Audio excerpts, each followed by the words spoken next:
Dakilang Diyos, makapangyarihan sa lahat, sa pangalan ng aming Panginoong Hesukristo, sa amin pong pagsisimula sa inyong gawain sa umagang ito, hinihiling namin ang pagpatnubay ng inyong banal na Espiritu na siya rin pong kumilos sa bawat isa sa amin.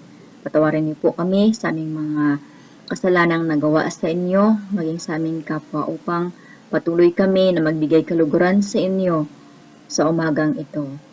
Tinataas ka po namin, sinasamba, pinapasalamatan sa pangalan ni Jesus. Amen.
Dakilang Diyos na makapangyarihan sa lahat, sa pangalan ng aming Panginoong Hesukristo, kami po ay lumalapit sa inyo ng may buong pagpapakumbaba at itinataas namin sa inyo sa umagang ito ang lahat ng aming kahilingan sapagkat kami ay naniniwala na ikaw ang Diyos na aming pinaniniwalaan na nakakakita, nakakarinig at nakakaramdam sa anumang sitwasyon na meron kami ngayon. Unang-una, itinataas po namin sa inyo ang aming bansang Pilipinas sa pangunguna ng aming mahal na Presidente Rodrigo Duterte, O Lord.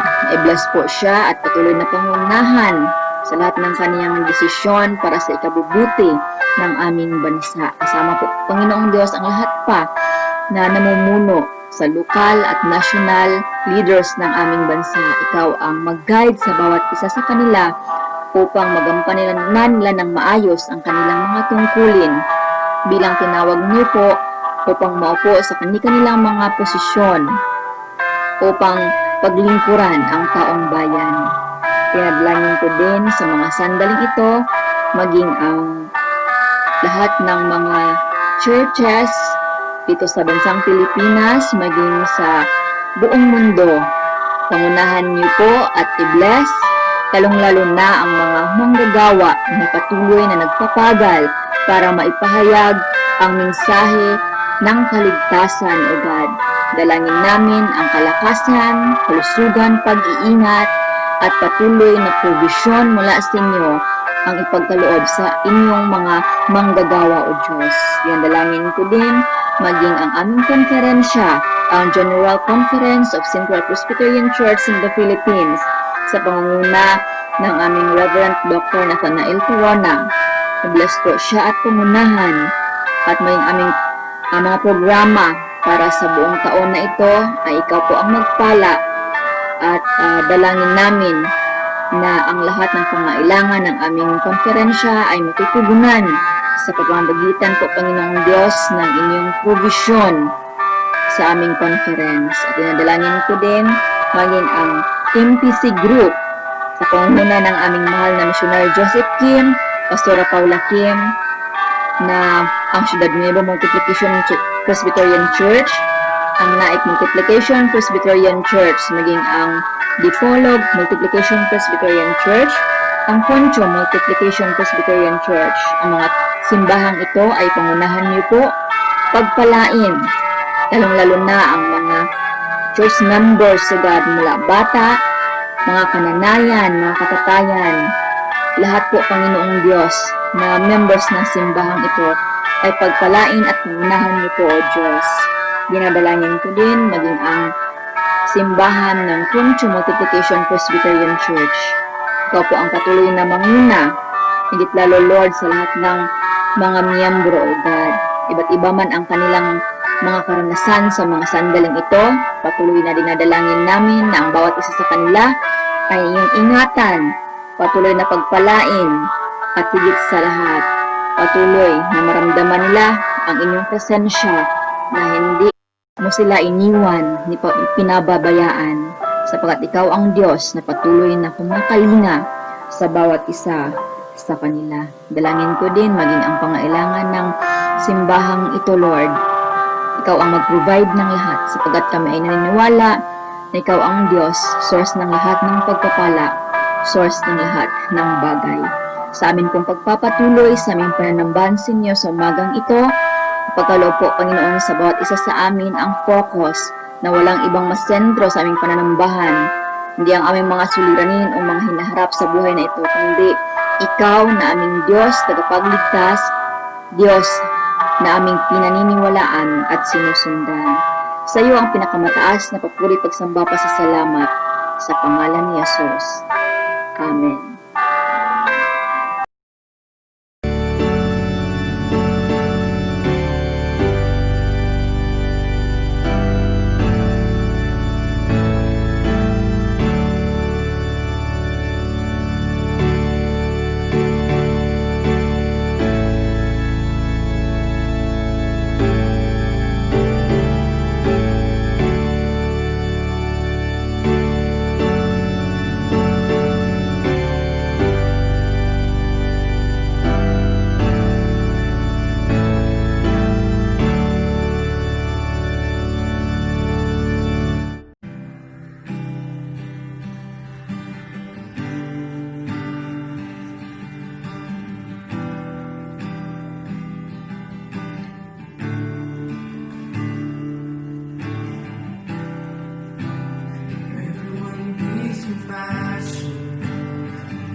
God is mighty to save.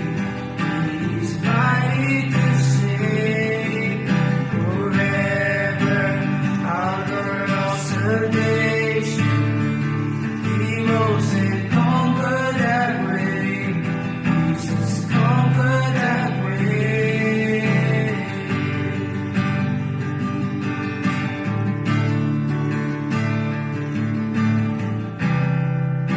So take me as you find me, and on my feet and rails, until my life again. Keep my life to follow, everything I believe in. And now I surrender. I surrender. Savior, He can move the mountain. My God is mighty to save. He is mighty to save. Forever, author of salvation. He rose and conquered that way. Jesus conquered that way. And Savior, He can move the mountains. My God is mighty to save. He is mighty to save. Forever, author of salvation. He rose and conquered that way. Jesus conquered that way.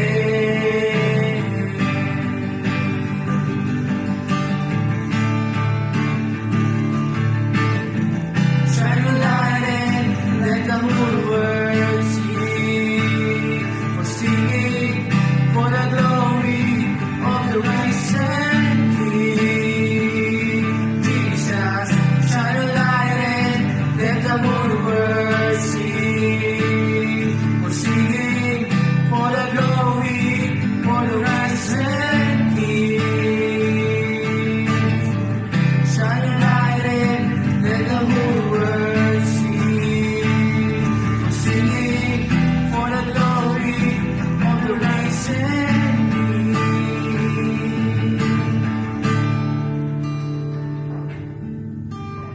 Savior, He can move the mountain.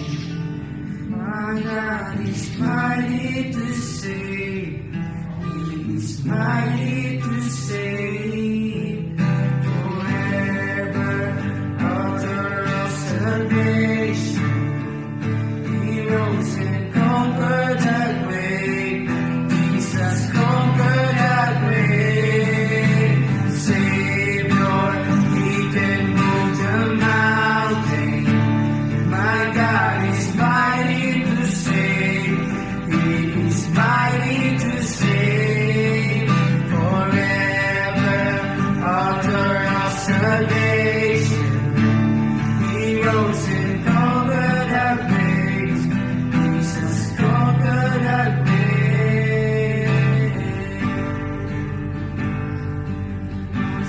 Conquered that way. Jesus conquered that way.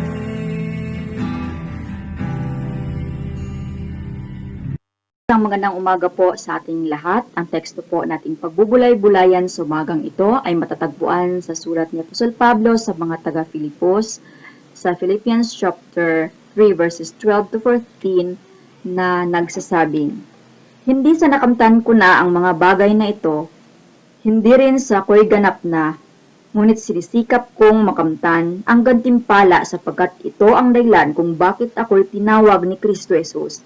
Mga kapatid, hindi ko ipinapalagay na nakamit ko na ito, ngunit isang bagay ang ginawa ko, habang nililimot ko ang nakaraan at sinisikap na marating ang layuning nais kong makamtan. Nagpupunyagi ako patungo sa hangganan upang makamtan ang gantimpala ng pagkatawag sa akin ng Diyos sa pamamagitan ni Kristo Jesus, ang buhay na nasa langit. Tayo pong lahat ay yumuko at tayo ay manalangin. Dakilang Diyos na makapangyarihan sa lahat, sa pangalan ng aming Panginoong Hesukristo, sa aming pong pagbubulay-bulay ng inyong banal na salita, ipagkaloob sa amin ang espiritu ng karunungan. Gabayan niyo po kami at maging ang mga salita na nais niyo pong iparating sa bawat isa sa amin ay tumino ito sa aming puso't isip at maisabuhay namin sa araw-araw. Sa pangalan ni Jesus, ito ang aming hiling. Amen. Muli isang napakagandang umaga po sa ating lahat. Ako po sa umagang ito ay magsasalita sa ilalim ng paksang pagpapatuloy tungo sa hangganan. Base po sa teksto na ating binasa kamakailan. Ang Pilipos ay isa sa mga isinulat ni Apostol Pablo. Noong kapanahunan ni Pablo, ang Pilipos ay kilalang lungsod at kampo ng militar ng Roma. At kasama ni Apostol Pablo sa kanyang pagmimisyon sina Silas, Timoteo at Lucas sa pagtatag ng iglesia ng Filipos. At ang tema, kung titingnan po natin, ang tema sa aklat ng ito ay kagalakan sa pamumuhay para kay Kristo. Kaya nga't paulit-ulit na binabanggit dito ang salitang magalak kayo, particularly sa Philippians chapter 4 verse 4 na nagsasabing, "Rejoice in the Lord always, again I will say, rejoice." Sa verse natin kamakailan, yung nabasa natin, ito po yung mensahe na nagbibigay sa atin ng kalakasan at nagpapaalala sa bawat mananampalataya na pag-igihan at mas lalo pang magsikap sa ating paglilingkod sa Diyos. Ibig sabihin, pagpapatuloy hanggang wakas. So, pagpapatuloy tungo sa hangganan. At ito po ang ating layunin bilang isang mananampalataya na magpatuloy tungo sa hangganan. Sa isang paligsahan, hindi ka basta-basta sumali kung wala kang intensyon or layunin na manalo at makatanggap ng gantimpala. So, example na lamang yung palabas sa GMA, yung The Clash. So, isa laban sa lahat, na kung saan makikita po natin that they were very much aggressive sa pagsasanay at pinag-iigihan nila pinagsisikapan, and they were at their best sa kanilang pag-represent. Kung titingnan po natin, bilang isang mananampalataya, hindi ka man atleta or hindi ka man sumali sa iba't ibang paligsahan, ngunit kasama ka sa isang kompetisyon. At ang kompetisyon na ito yung tinatawag na spiritual competition. So, labanang spiritual. So, sa simula ng nakilala mo at tinanggap si Kristo bilang Panginoon at tagapagligtas, ito na yung simula na ikaw ay kasali sa paligsahang ito.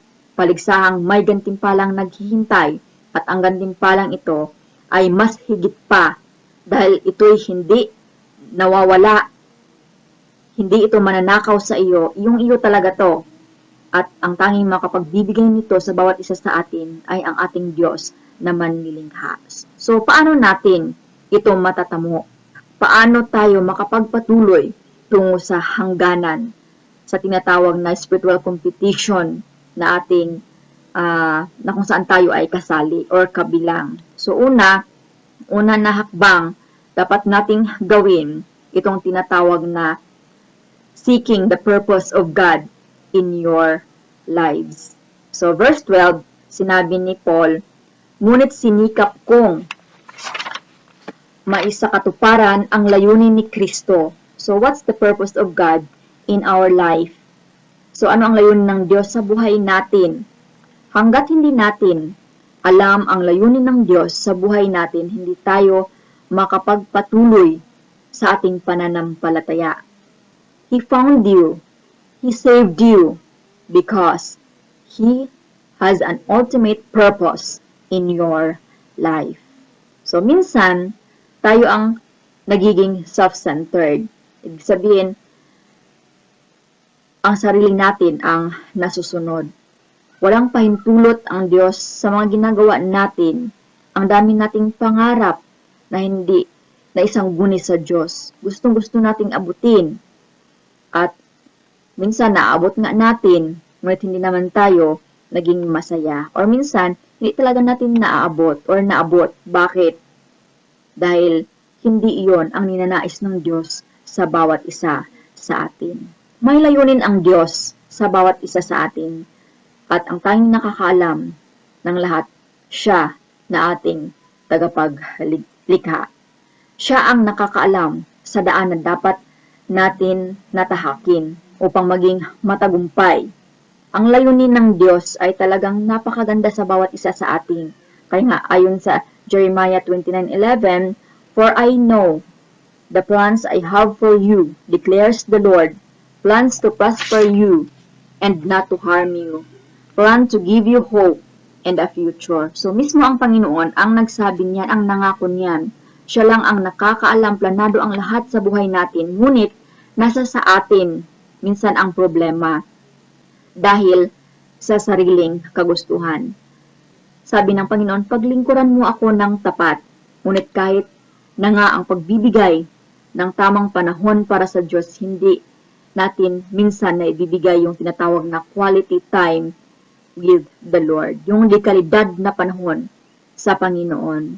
Minsan, dahil sa busy tayo sa mga gampanin, sa personal, sa ating mga bahay o anuman, minsan nakakalimutan natin ang panahon para sa ating Panginoon. At minsan, napaka-advance natin.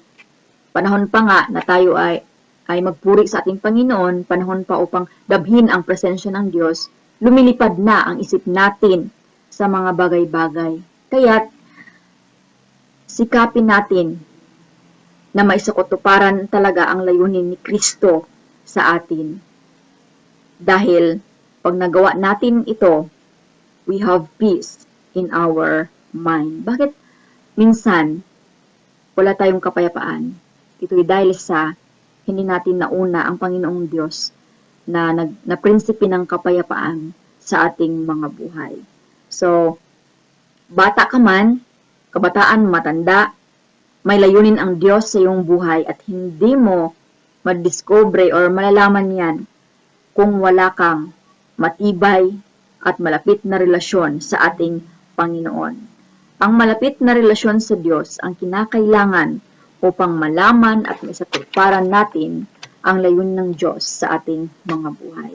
So, paano tayo makapagpatuloy tungo sa hangganan? Una, by seeking the purpose of God in our lives. Pangalawa, verse 13, by forgetting what lies behind and straining forward to what lies ahead. Ibig sabihin, ang paglimot sa nakaraan at pagsikap na makamtan ang nasa hinaharap.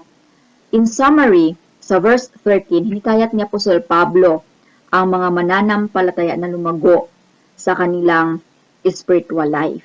So, wala namang mga lingkod na hindi nagsisikap na mapalago ang spiritualidad ng bawat kasama.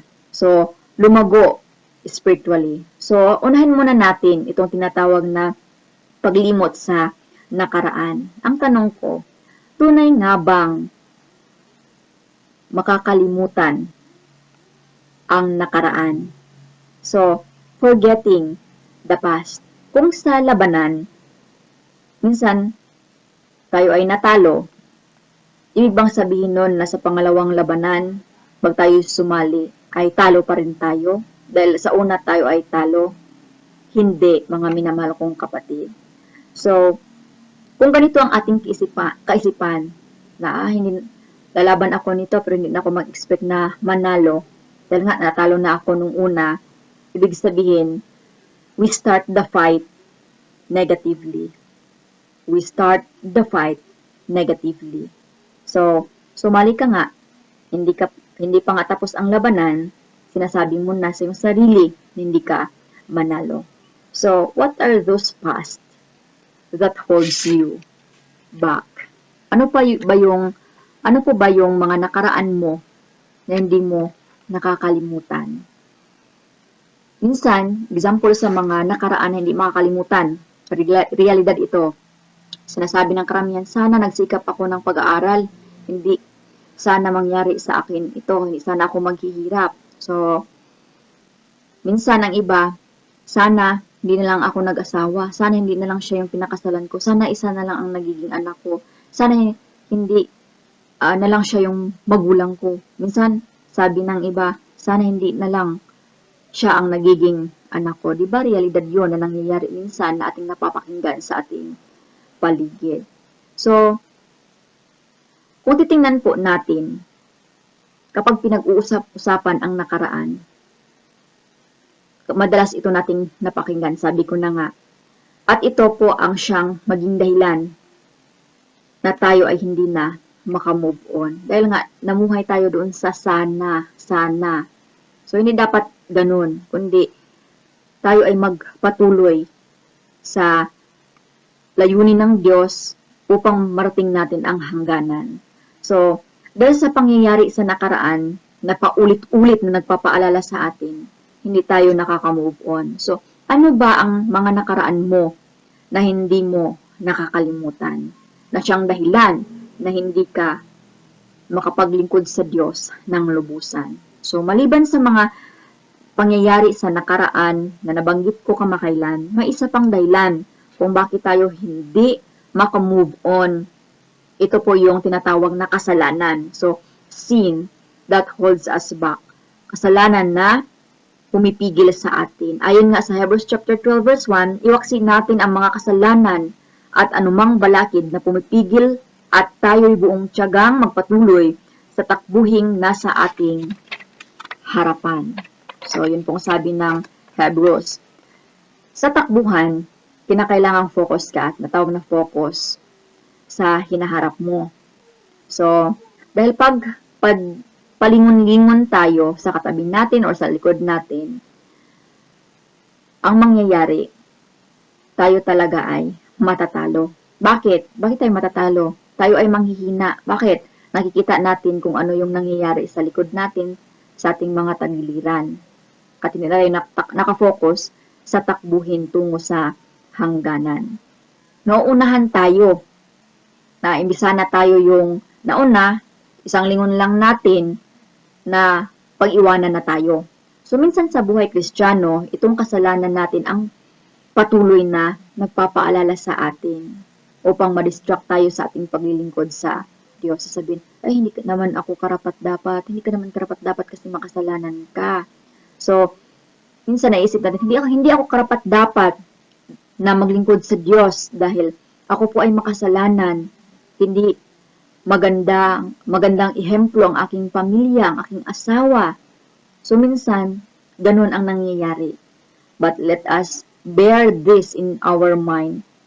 Minarapat tayo ng ating Panginoong Diyos na maglingkod sa Kanya sa pamamagitan ng Kanyang biyaya, grasya at pabor na ibinigay niya sa atin. Kaya walang rason or walang dahilan na hindi natin siya mapaglingkuran. So minsan kahit naghingi tayo ng tawad sa Panginoon, bakit paulit-ulit pa rin nating nagagawa? Ito'y dahil sa hindi buong puso ang ating paghingi ng kapatawaran. Kaya nga ang sabi sa 1 John 1:9, if we confess our sins, He is faithful and just to cleanse us and forgive us from all of our unrighteousness. Ibig sabihin, tapat siya na Diyos na maglinis at magpatawad sa lahat ng ating pagkakasala. So, anong kailangan? Itong tinatawag na repentance. Ibig sabihin ng repentance, yung humingi ka ng kapatawaran sa lahat ng mga nagawa mong kasalanan at ipinangako mong hindi mo na uulitin ito kahit kailan. Tulad sa buhay ni Apostol Pablo, mamamatay tao siya noon, ngunit nung nakilala niya ang Panginoong Hesukristo, nilimot niya ang lahat ng kanyang mga masasamang ginawa at nag-focus siya sa pagsunod sa ating Panginoon at ginamit niya ang kanyang buong buhay sa paglilingkod sa Panginoon. Mga kapatid, anumang kasalanan ang nagawa natin, example sa asawa natin, minsan sa anak natin, sa pamilya natin, sa mga kapitbahay natin, kakilala, mga kapatid, mga kaklase ba, huwag nating hayaan na ito ang magpigil sa atin upang hindi tayo makapaglingkod sa Diyos ng lubusan. Mapagpatawad at mapagmahal ang Diyos. Kaya, handa siyang magpatawad sa maliit, maging sa malaki nating pagkakasala laban sa Kanya. Forget about the past at harapin mo ang sa ngayon. So, and I will tell you this, today is better than yesterday.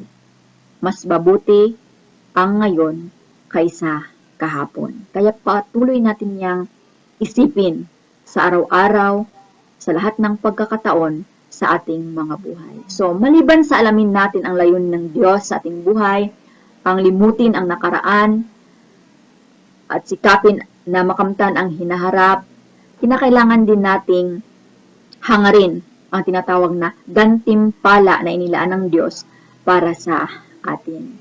Hindi lang basta-basta naging Kristiyano ang bawat isa sa atin.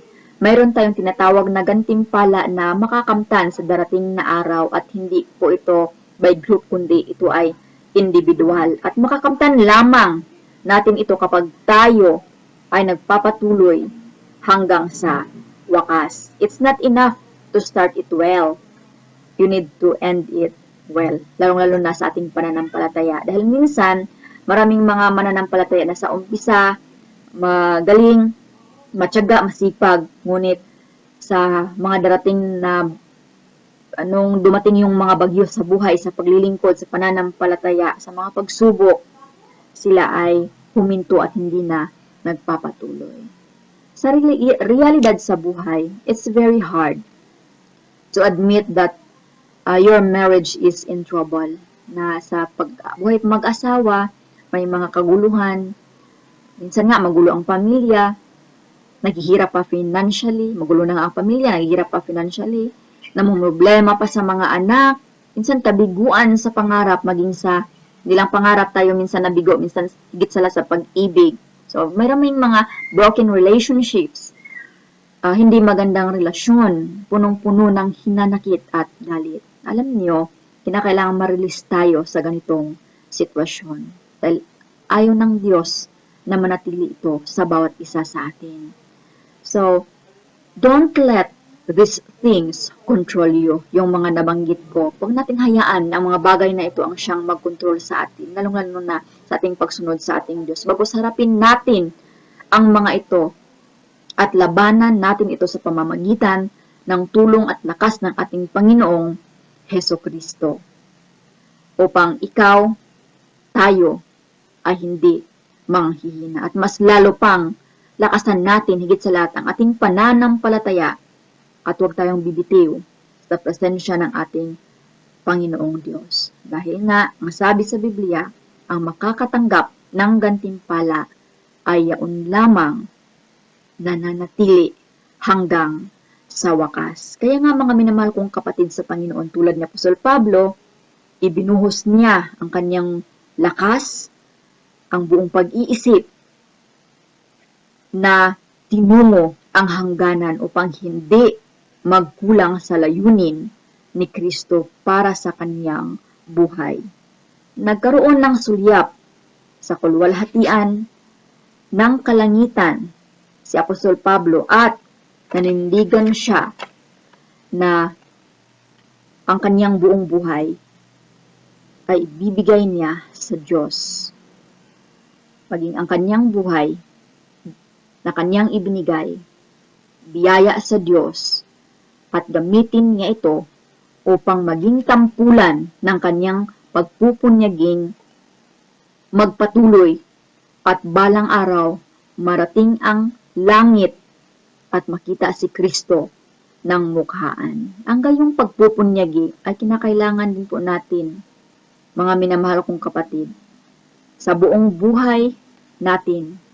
Lahat ng samot-saring uri ng pagpang-abala, mga tukso, patulad ng mga alalahanin sa buhay na ito, karangyaan at masamang pagnanasa ay pawang nagbabantang pumipigil sa ating pagtatalaga sa ating Panginoon.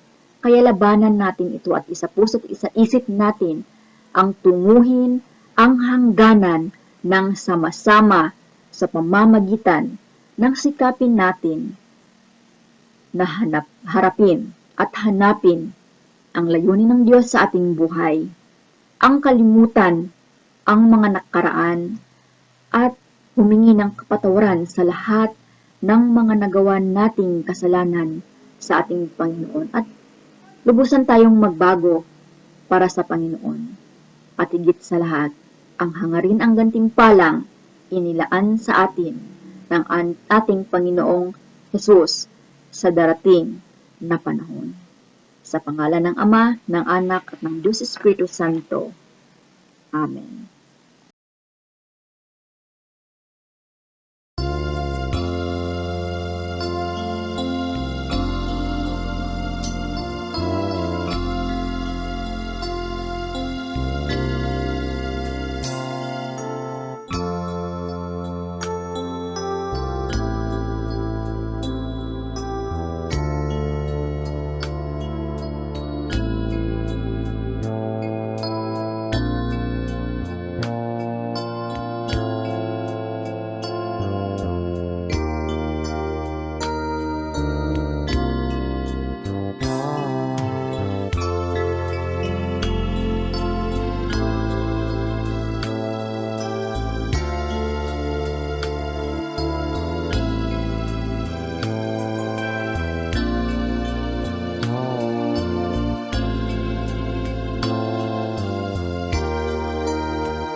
we walk with the Lord in the light of His word.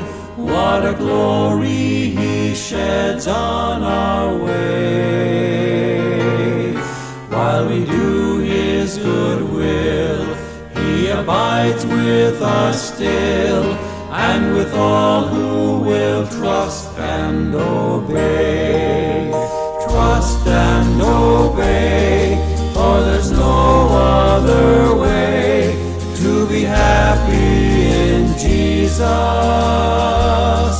but to trust and obey. Not a burden we bear, not a sorrow we share, but our toil He doth richly repay. Not a grief nor a loss, not a frown or a cross, but is blessed if we trust and obey. Trust and obey, for there's no other way to be happy in Jesus but to trust and obey. What we never can prove, the delights of His love, until all on the altar we lay. For the favor He shows and the joy He bestows are for them who will trust and obey. Trust and obey, for there's no other way to be happy in Jesus but to trust and obey. Then in fellowship sweet we will sit at His feet, or we'll walk by His side in the way. What He says we will do, where He sends we will go. Never fear, only trust and obey. Trust and obey, for there's no other way to be happy in Jesus but to trust and obey.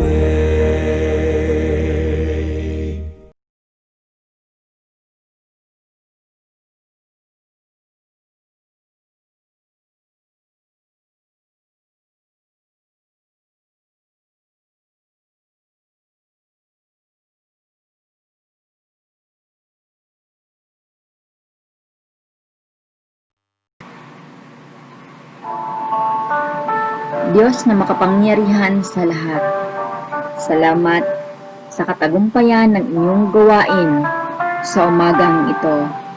Salamat sa inyong presensya na siyang patuloy na kumikilos sa bawat isa sa amin. Salamat sa mga paalala niyo po sa bawat isa sa pamamagitan ng inyong banal na salita, na bilang isang mananampalataya, sikapin namin na makita, malaman ang layunin niyo po sa aming mga buhay. Ang kalimutan, ang mga nakaraan, lalong-lalo na ang talikuran, ang kasalanan na siyang gumagapos sa bawat isa sa amin. Higit sa lahat, ang hangarin, ang gantimpalang naghihintay sa amin sa wakas. Kung sa amin lamang na sariling pagsisikap, hindi namin ito magagawa, O Diyos. Ngunit kami ay nananalangin na sa pamamagitan ng inyong grasya at pabor na ipagkaloob sa bawat isa, mangyari ang iyong kalooban sa bawat isa sa amin. Tulungan niyo po kami, O Diyos, na maging ang lahat ng aming napakinggan ay isabuhay namin ito sa araw-araw. Sa mga sandaling ito, patuloy ko pong itinataas sa inyo ang bawat isa sa amin, lalong-lalo na ang inyong mga anak na nakikinig sa mga sandaling ito na mayroong suliranin sa buhay. Patuloy ko po silang inilapit sa inyo, nagabayan niyo po ang bawat isa sa kanila. Patuloy niyo pong pangunahan ng lahat ng pagsubok sa pamilya man ito, sa relasyon, or sa trabaho man, o kung anumang suliranin, ay hindi ito dumating sa amin upang di namin makayanan. Hindi dumating ito sapagkat kayang-kaya namin itong malagpasan sa pamamagitan ng tulong niyo po at ng lakas ng aming Panginoong Hesukristo. Salamat po, Panginoong Diyos, sa patuloy niyo pong pagkilos sa bawat isa sa kanila na may mga suliranin. Kalakasan ipagkaloob sa kanila, kalakasang pisikal, higit lalo kalakasang espiritual at emotional.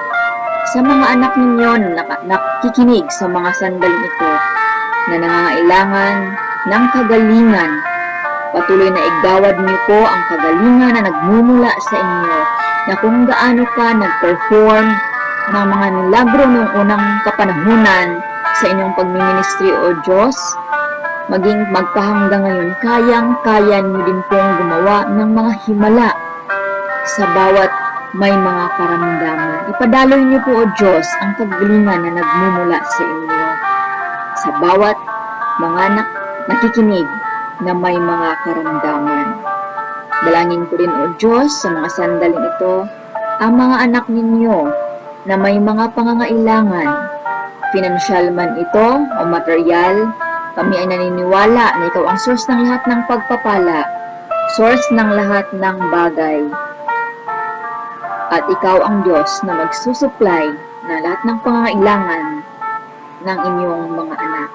Sa mga sandaling ito, dalangin din po namin na sa buong linggong narating, kami ay inyong ingatan, pagkalooban ng kalakasan na nagmumula sa inyo, at patuloy na punuan niyo po ang lahat ng aming pangangailangan. Sa mga estudyante na nahihirapan sa kanilang online class, maging sa kanilang mga module, we pray for your wisdom to be upon them, O God. Patuloy ka na kumilos, hindi lang sa kanila, maging sa kanilang mga guro at kanilang mga magulang. Dalangin ko din, O Diyos, ang mga magtatrabaho sa linggong ito. Patuloy niyo pong pangunahan, patuloy na pagpalain sa kalakasan at kalusugan na nagmumula sa inyo. Sa lahat-lahat po, Panginoong Diyos, namin gagawin for this coming week, ikaw po ang gumabay upang kami ay patuloy na magtagumpay. Lord, dalangin din po namin na sa mga sandaling ito, buksan ninyo ang durungawan ng langit, patuloy na ibuhos ang inyong mayamang pagpapala sa bawat isa na narito. Sa pangalan ng Ama, ng Anak, at ng Diyos Espiritu Santo. Amen.